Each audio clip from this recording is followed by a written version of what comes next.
सब जग जानी, करऊ प्रणाम जोर जुग पानी। तो एक कोई स्त्री थी, उसने सुन ली उस बात को, तो आगे की पंक्ति तो उसने सही सुन ली, लेकिन पीछे वाली में वो चूक गई। तो सिया राम मैं सब जग जानी, करो प्रणाम जोर जुग पानी। उसको उसने सोच लिया बेचो दूध मिलाकर पानी, वो दूध बेचती थी।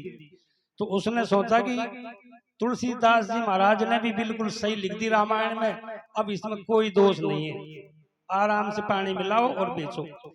तो पानी ज्यादा मिलाने लग गई। पति ने मना किया कि ये तू गलत कर रही है, लेकिन नहीं कि तुलसी बाबा ने रामायण में कहा, मैंने ऐसा सुना है। तो मिला के बेचने लग गई। बेचती पैसे हो गए, तो एक नथ गढ़वा ली उसने। नथ गढ़वा ली, आराम से रहे। एक दिन वो कहीं कोई तालाब था या कोई ऐसी कोई जगह थी, उसमें नहाने चले गई। तो नहाने गई तो नथ चमक रहा था, तो मछली ने सोची अब ये कोई ऐसी वस्तु है। तो मछली आई और वो नाक को काट के ले गई।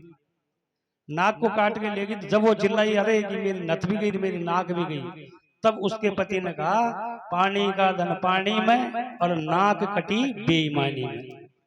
तो बेईमानी का पैसा तो देखो कहीं भी नहीं पड़ा पेगा। तो देखो ये 3 दिन का प्रोग्राम था, 3 ही हमारे शरीर हैं, 3 ही इसकी अवस्था है, 3 ही गुण हैं, और वेद में 3 ही कांड चलते हैं, कर्म, उपासना और ज्ञान। कल सभी महापुरुषों ने कर्म के ऊपर जोर दिया था, आज उपासना पर बोल रहे हैं, भक्ति पर बोल रहे हैं। तो देखो अभी वो भगत जी ने कहा था कि भक्ति ये नहीं होती है कि माला फेरो।